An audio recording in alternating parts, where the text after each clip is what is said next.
வங்கிகள் எவ்வளவு வீட்டுக்கடன் கொடுக்க முன்வரும்? ரிசர்வ் வங்கி நிர்ணயித்துள்ள கட்டுப்பாடுகள் என்ன என்பதை இன்றைய நாணயம் பகுதியில் விளக்குகிறார் சிறப்பு செய்தியாளர் விஷ்ணுராஜ்.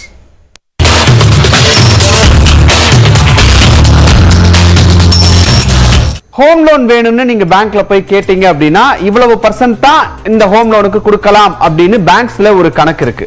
ஒருவரோட மாத சம்பளம் மற்றும் சிபில் ஸ்கோரை வச்சுதான் ஹோம் லோன் கொடுக்க பேங்க்ஸ் முன் வருவாங்க. அப்படின்னாலும் இப்ப ஒரு வீடு 30 லட்சம் ரூபாய் அப்படின்னு வச்சுப்போம். அந்த வீட்டை வாங்க முழுவதுமா 30 லட்சத்தையும் பேங்க்ஸ் உங்களுக்கு கடனா கொடுக்க மாட்டாங்க.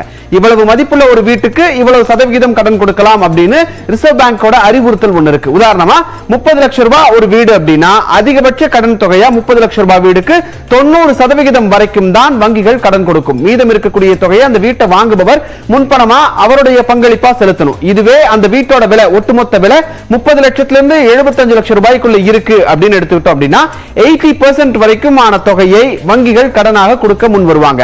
இதே 75 லட்சத்திற்கும் அதிகமாக நீங்க வாங்கக்கூடிய அந்த வீட்டினுடைய விலை இருக்கு அப்படின்னா அந்த வீட்டோட விலையில 75% தான் வங்கிகள் கடனாக கொடுக்க முன் வருவாங்க.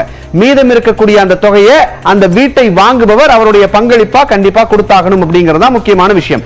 இந்த டவுன் பேமெண்ட்டுக்கான சோர்ஸ் என்ன அப்படிங்கறதையும் அதாவது அந்த பணம் வந்தது எப்படி வந்தது அப்படிங்கறதையும் பேங்க்ஸ் கவனிப்பாங்க. கவனிச்சதுக்கு அப்புறம் தான் உங்களுக்கு கடனை சாங்க்ஷன் பண்ணுவாங்க.